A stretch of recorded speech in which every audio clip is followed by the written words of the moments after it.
Baik, bismillahirrahmanirrahim. Assalamualaikum warahmatullahi wabarakatuh. Perkenalkan, nama saya Gifrianingsih dengan NIM A1C0198083, kelas B dari Prodi S1 Akuntansi, Fakultas Ekonomi dan Bisnis Universitas Mataram. Baik, kali ini saya akan memaparkan atau menjelaskan hasil penelitian saya, yaitu analisis laporan keuangan pada PT Indofood Makmur Tbk. Baik, tujuan dari pembuatan video ini sendiri yaitu untuk memenuhi tugas ujian akhir semester saya pada mata kuliah analisa laporan keuangan.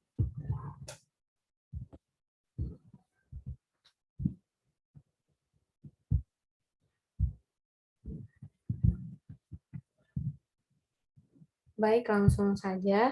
Di sini untuk pembahasannya sendiri, untuk beberapa menit ke depan saya akan membahas beberapa topik, yaitu yang pertama ada gambaran umum perusahaan, dalam hal ini yaitu PT Indofood, yang kemudian saya akan membahas rasio likuiditas, yaitu terbagi dari dua macam, yaitu ada current cash debit coverage dan cash dividend coverage.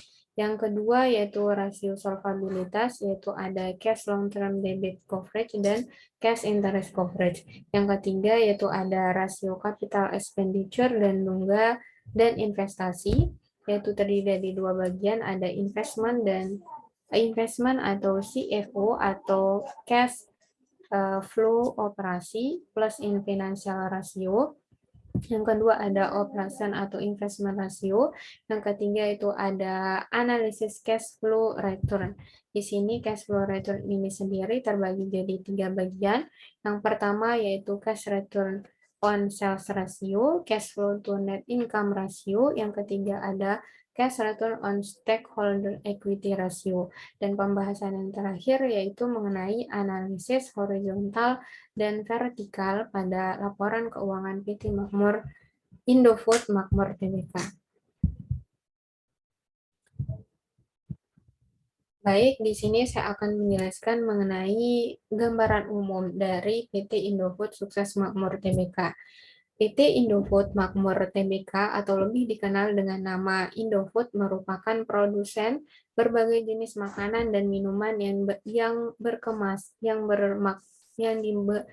bermarkas di Jakarta, Indonesia. Perusahaan ini didirikan pada tanggal 27 April 1970 dengan nama PT Pangan Jaya Inti Kusuma yang pada tanggal 5 Februari 1996 menjadi Indofood Sukses Makmur.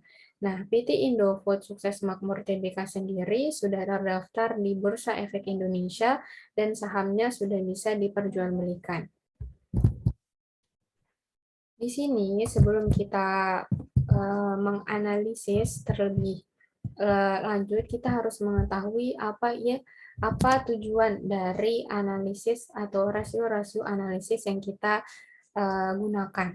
Nah, yang pertama yaitu ada rasio likuiditas. Di sini tujuan dari rasio likuiditas sendiri yaitu untuk mengukur kemampuan perusahaan untuk membayar kewajiban jangka pendek. Yang kedua yaitu ada rasio solvabilitas yang bertujuan untuk mengukur kemampuan perusahaan untuk membayar kewajiban jangka pendek dan jangka panjang. Yang ketiga ada rasio capital expenditure dan investasi yang bertujuan untuk mengukur kemampuan perusahaan untuk mempertahankan investasi dalam kapital aset. Nah, yang terakhir yaitu ada rasio cash flow return yang bertujuan untuk mengukur kemampuan arus kas operasi atau CFO yang diperoleh secara internal dapat memasuk kas yang dibutuhkan oleh aktivitas investasi dan pendanaan. Baik, next kita akan membahas mengenai analisis rasio-rasio yang telah kita jelaskan tadi. Di sini berdasarkan laporan keuangan pada tahun 2019 dan tahun 2020, PT Makmur Tbk PT Indofood Makmur Tbk. Yang pertama yaitu ada analisis rasio likuiditas. Di sini ada dua bagian. Yang pertama ada current cash debit coverage.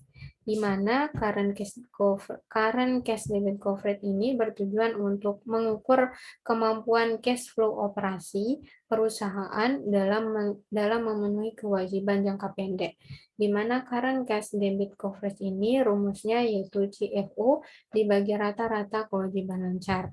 Nah, pada tahun 2020 CFO tercatat sebesar 13.855.497 dengan rata-rata kewajiban lancar yaitu sebesar 27.975.875 rupiah. Dan untuk hasil current cash debit coverage pada tahun 2020 yaitu sebesar 0,49 atau jika dipresentasikan yaitu sebesar 50%. Nah, pada tahun 2019, yaitu untuk CFO-nya tercatat sebesar Rp13.444.494, yang dimana untuk rata-rata kewajibannya yaitu sebesar Rp27.975.875. Nah, tercatat untuk current cash debit coverage pada tahun 2019 yaitu sebesar 0,47 atau sebesar 48%. Nah, untuk current cash debit coverage itu sendiri yaitu dikatakan baik jika sudah lebih tinggi dari 40%. Nah, kita lihat bahwa untuk current cash pada tahun 2020 dan 2019 itu lebih besar dari 40%, sehingga kita bisa simpulkan bahwa kemampuan perusahaan dalam memenuhi kewajiban jangka pendeknya itu baik atau bisa dilakukan. Yang kedua yaitu ada cash dividend coverage, di mana cash dividend coverage ini bertujuan untuk mengukur kemampuan perusahaan untuk memenuhi komitmen pembayaran dividen dengan menggunakan cash flow operasi, di mana untuk rumus dari cash dividend coverage itu sendiri yaitu CFO dibagi dividen yang dibayarkan. Nah, pada tahun 2020 CFO-nya itu tercatat 13.855.497 dibagi dengan dividen yang dibayarkan yaitu sebesar Rp3.578.763, sehingga cash dividend coverage-nya tercatat sebesar 3,872 pada tahun 2020, sedangkan pada tahun 2019 tercatat sebesar 6,759. Selanjutnya, untuk analisis rasio selanjutnya itu ada rasio solvabilitas. Di sini yang pertama yaitu ada cash long term debit coverage, di mana biasa disingkat yaitu CLTDC, yang bertujuan untuk mengukur kemampuan cash flow operasi perusahaan dalam memenuhi kewajiban jangka panjang dan jangka pendeknya, di mana untuk rumusnya sendiri yaitu CFO dibagi dengan rata-rata total kewajiban. Nah, pada tahun 2020 untuk tahun 2020 besar CLTDC-nya yaitu sebesar 0,165, dan pada tahun 2019 tercatat sebesar 0,330. Nah, jika bisa pada CLTDC ini kita bisa simpulkan semakin besar rasionya maka semakin baik perusahaan dalam memenuhi kewajiban jangka panjang dan jangka pendeknya. Baik, selanjutnya yaitu ada cash interest coverage, di mana cash interest coverage ini bertujuan untuk mengukur kemampuan perusahaan untuk memenuhi semua kewajiban dengan menggunakan cash flow operasi, bunga yang dibayar, dan pajak yang dibayar. Nah, untuk rumusnya sendiri yaitu ada CFO ditambah interest paid ditambah tax paid lalu kemudian dibagi dengan coverage total liabilitasnya. Nah, untuk tahun 2020 berdasarkan rumusnya maka total cash interest coverage-nya yaitu sebesar 0,268 dan pada tahun 2019 yaitu tercatat 128,799. Nah, untuk cash interest coverage-nya semakin tinggi interest coverage yang dihasilkan, maka bisa disimpulkan maka perusahaan dalam memenuhi kewajiban jangka panjang dan jangka pendeknya semakin baik. Baik, untuk analisis yang selanjutnya yaitu ada analisis rasio capital expenditure dan investasi. Yaitu yang pertama ada investment CFO plus financial ratio.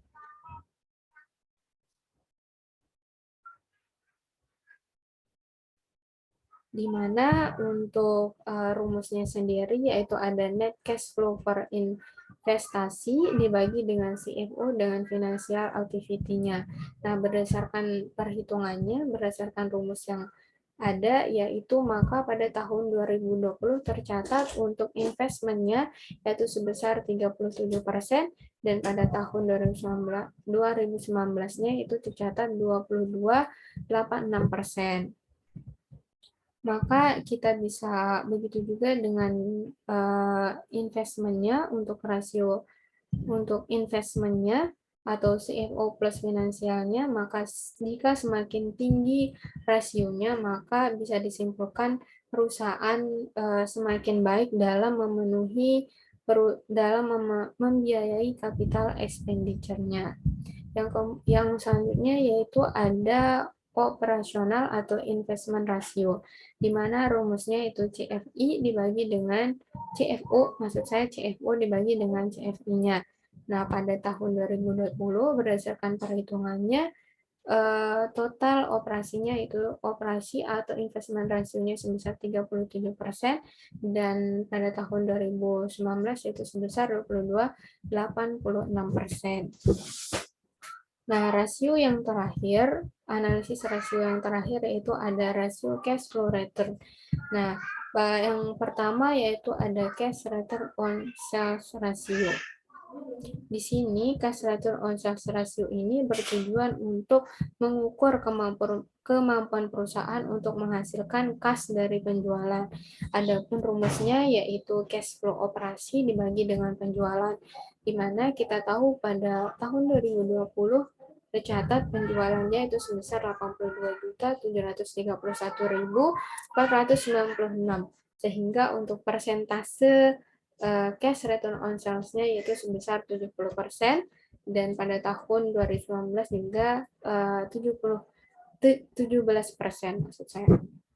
Baik, untuk selanjutnya ada cash flow to net income ratio, dengan dimana cash flow to net income ratio ini bertujuan untuk mengukur kemampuan laba bersih perusahaan untuk menghasilkan arus kas operasi. Di mana untuk rumus dari cash flow to net income ratio sendiri yaitu CFO dibagi dengan laba bersihnya. Baik, untuk laba bersih yang tercatat pada tahun 2020 yaitu sebesar Rp8.752.066 dan dari rumus tersebut kita bisa hasilkan bahwa cash flow to net income ratio pada tahun 2020 yaitu sebesar 158%. Sedangkan pada tahun 2019 tercatat laba bersihnya yaitu sebesar Rp5.192.729 dan untuk total cash flow to net income-nya itu sebesar 22,6%. Yang terakhir itu ada cash return on stakeholder equity ratio,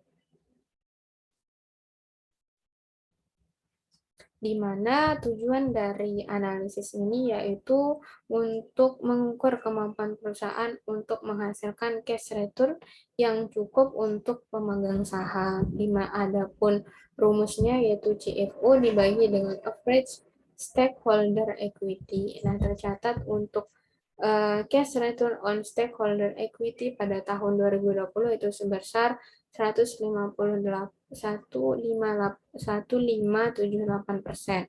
Begitu juga dengan tahun 2019. Baik, selanjutnya yaitu ada analisis horizontal. Di sini analisis horizontal dilakukan pada laporan keuangan PT Makmur Tbk, laporan laba ruginya. Di sini dari hasil analisis horizontal yang dilakukan pada laporan laba rugi PT Indofood Sukses Makmur Tbk pada tahun 2020 dan tahun 2019. Di sini kita bisa lihat bahwa untuk penjualan dan pendapatan usaha pada tahun 2019 sampai dengan tahun 2020 yaitu mengalami kenaikan sebesar 7% atau sebesar Rp5.138.514. Dan begitu juga untuk beban pokok penjualan dan pendapatannya pada tahun 2019 sampai dengan tahun 2020 mengalami kenaikan yaitu sebesar 2%. Nah, hal ini berdampak juga terhadap jumlah laba bruto yang dihasilkan oleh perusahaan tersebut, yaitu mengalami kenaikan sebesar 18%. Nah, selain dari ketiga akun tersebut, maka selain itu juga beban penjualan, beban umum dan administrasi, beban keuangan juga mengalami kenaikan, yaitu 6% untuk beban penjualan, 8% untuk beban umum dan administrasi, dan 9% untuk beban keuangan. Nah, dari kenaikan tersebut kita bisa lihat bahwa jumlah laba rugi pada tahun atau laba bersih pada tahun 2019 dan tahun 2020 itu mengalami kenaikan sebesar 48%. Baik, selanjutnya yaitu analisis vertikal yang dilakukan pada laporan laba rugi dan penghasilan komprehensif lainnya. Nah, di sini untuk analisis vertikal kita mengacu pada total penjualan dan pendapatan usaha dari perusahaan. Pada tahun 2019, total penjualannya itu sebesar Rp71.592.955 dan pada tahun 2020 itu sebesar Rp81.731.469. Di sini kita bisa lihat bahwa beban pokok penjualan pendapatan mengalami penurunan, yaitu dari 70% ke 67%. Tetapi di sini tetapi jumlah laba brutonya mengalami kenaikan. Nah, dari sini kita bisa menyimpulkan bahwa manajemen perusahaan itu sudah bisa bekerja dengan baik, yaitu dengan cara mengurangi harga pokok penjualan dari suatu perusahaan. Nah, di sini dengan kinerja perusahaan yang baik, maka laba yang akan dihasilkan oleh suatu perusahaan juga akan naik. Selanjutnya yaitu analisis vertikal yang dilakukan pada laporan perubahan ekuitas atau neraca. Di sini kita bisa lihat bahwa jumlah aset lancar pada tahun 2019 dan tahun 2020 yaitu mengalami penurunan, yaitu dari 32,64% ke 23,55%. Begitu juga dengan jumlah aset tidak lancarnya, tetapi untuk aset tidak lancarnya mengalami kenaikan dari 67% ke 76%. Kita bisa lihat juga bahwa untuk liabilitas jangka pendeknya mengalami penurunan, yaitu sebesar dari 25% pada tahun 2019 ke 17% ke tahun 2020.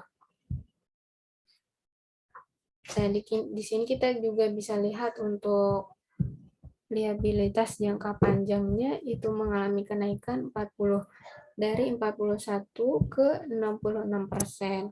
Dan itu di samping itu juga untuk ekuitasnya mengalami penurunan, yaitu 56% dari 56% ke 48,51%.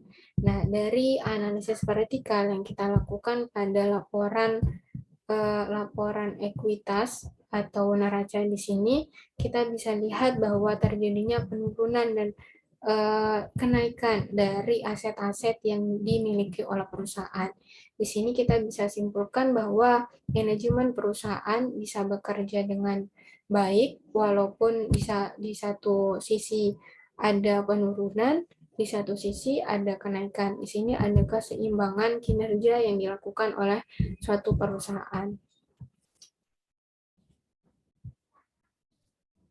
Di sini kita bisa lihat bahwa dari analisis vertikal, analisis horizontal, pada tahun 2019, penjualan yang dilakukan pada tahun 2019 ke tahun 2020 itu, kita bisa lihat tahun 2019 itu penjualannya menurun, karena pada tahun 2019 itu perekonomian Indonesia sedang menurun karena terdampak